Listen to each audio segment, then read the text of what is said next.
La fin d'année n'est pas seulement un moment de fête, mais c'est un moment de vérité. Beaucoup de gens entrent dans une nouvelle année sans comprendre l'ancienne. Faire le bilan permet d'éviter de répéter les mêmes erreurs. Ce n'est pas pour se juger, mais pour apprendre.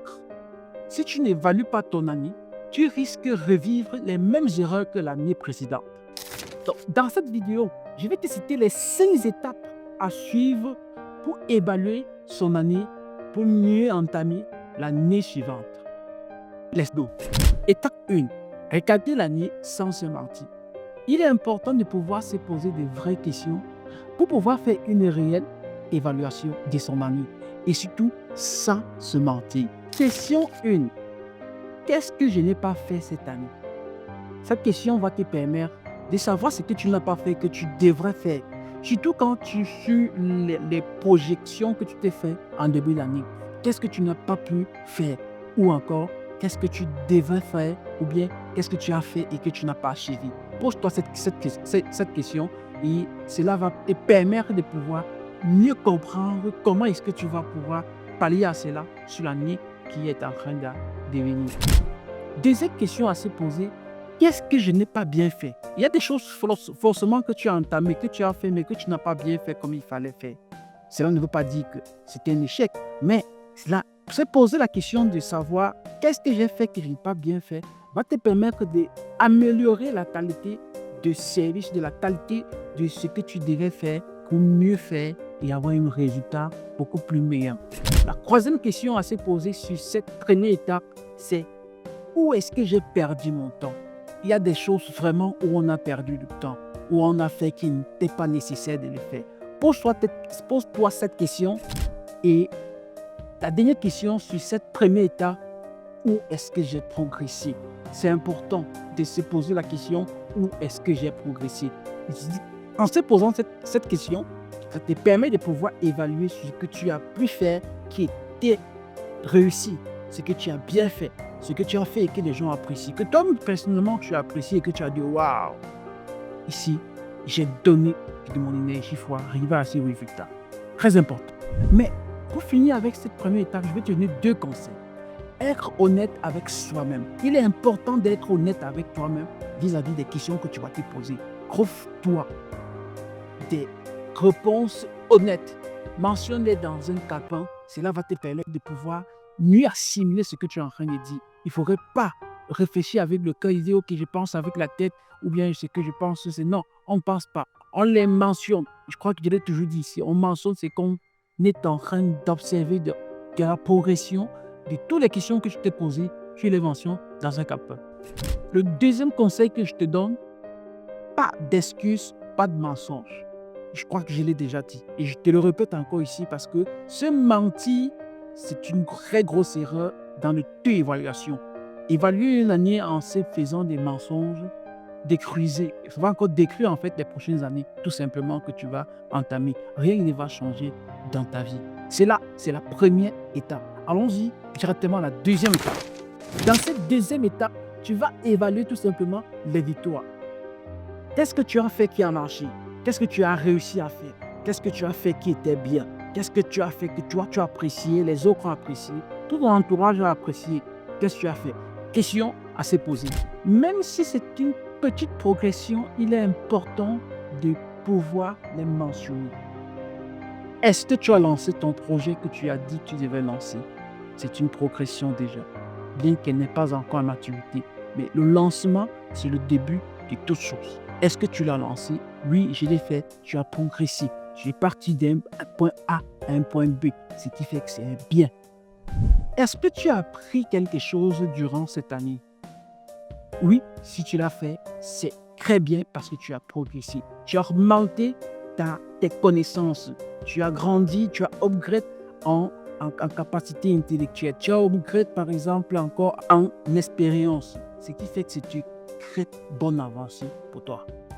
Une mauvaise habitude arrêtée. Est-ce que tu as eu une habitude qui te traumatisait, qui te freinait, qui te dérangeait, qui ne te permettait pas d'avancer considérablement et que tu as arrêté cette habitude? Sache que tu as progressé et félicite-toi pour cela. Une relation améliorée. Est-ce que tu as amélioré ta relation? Est-ce que tu as une relation que tu as améliorée? Est-ce que tu as fait de nouvelles rencontres? Pour finir cette deuxième étape, je vais tout simplement dire, si tu ne connais pas tes progrès, tu vas vite te décourager. Parce que c'est en reconnaissant ces progrès qu'on se félicite et on se donne des nouveaux objectifs. Petits soient-ils, mais on avance quand même. Troisième étape à suivre, reconnaître ses échecs sans honte. Beaucoup ont honte de leurs échecs. Beaucoup ont honte d'en parler de ce qu'ils ont fait qui n'a pas réussi. Moi, je vais raconter une petite histoire. Pour ma part, personnellement, j'ai fait un projet de l'année 2024 que j'ai lancé à 2025. J'ai tapé poteau dans ce projet. J'ai réellement tapé poteau. J'ai ouvert une imprimerie où je ne m'étais pas préparé suffisamment pour le lancer, mais je l'ai quand même fait. Ça m'a manqué bien même. Sincèrement, j'ai appris. Mais je n'étais pas préparé à lancer ce projet-là, mais je l'ai fait. J'ai beaucoup perdu en termes d'argent, mais j'ai appris peut-être autre chose. Écoutons plutôt les questions à se poser dans cette étape. Avant de se poser des questions, retenons que les échecs font partie du parcours. Le problème n'est pas de tomber, mais de ne rien comprendre. Si tu as compris ces deux choses, tu ne vas jamais prendre un échec comme une fatalité. Question 1. Pourquoi ça n'a pas marché? Il est important de se poser cette question. Pourquoi ça n'a pas marché? Une fois que tu vas comprendre pourquoi ça n'a pas marché, tu vas mieux faire la prochaine fois que tu vas vouloir lancer un projet, bien que tu vas commencer à entamer quelque chose. Pour ma part, je vous l'ai dit, je n'étais pas assez préparé, je n'étais même pas préparé en fait. Je l'ai fait sur le coup d'une tête pour lancer ce projet. Pourtant, ce ne devait pas être le moment. Ce n'était pas le moment de le faire. Bien que j'avais ce projet, bien que j'aimais ce projet, mais ce n'était pas le moment de le faire. J'ai trouvé une opportunité aussi rapide. Je me suis aussi lancé sans trop réfléchir, sans trop me préparer psychologiquement, spirituellement et financièrement même à lancer ce projet. La deuxième question à se poser ici, là, qu'est-ce que j'aurais dû faire pour que les choses soient différentes?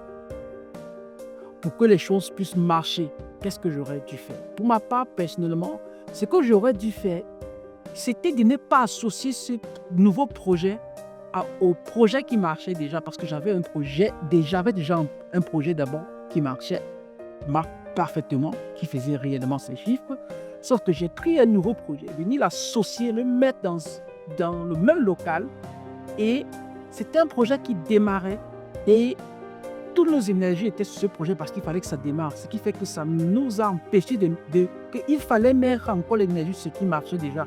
Les deux se sont associés une fois et deux sont allés au sol. Donc, ce que j'aurais dû faire, c'était de ne pas associer ces deux projets. Ça, c'est la première chose que je peux dire en ce moment pour que les choses peut-être devaient être différentes. Qu'est-ce que ça m'a appris? Ça m'a appris énormément. Mais ça m'a aussi permis de faire une étude du marché. Parce que réellement, je n'avais pas fait une étude du marché. On fait une étude du marché avant de se lancer dans un projet. Surtout quand on fait des très gros investissements. Mais je n'avais pas fait. Je suis entré dans le domaine par peut-être. J'ai fait. C'est à l'intérieur que j'ai commencé à comprendre à combien coûtait le consommable, combien est-ce qu'on fait tel truc, comment est-ce qu'on fait. C'est à l'intérieur en fait que j'ai découvert tout. C'est à l'intérieur que, en ayant lancé le projet, que j'ai tout compris. Pourtant, ce n'est pas comme ça que ça devait se passer. Quatrième étape, tirer les leçons importantes de ce qui n'a pas marché. Ou même encore de ce qui a marché. Il est important de tirer des leçons.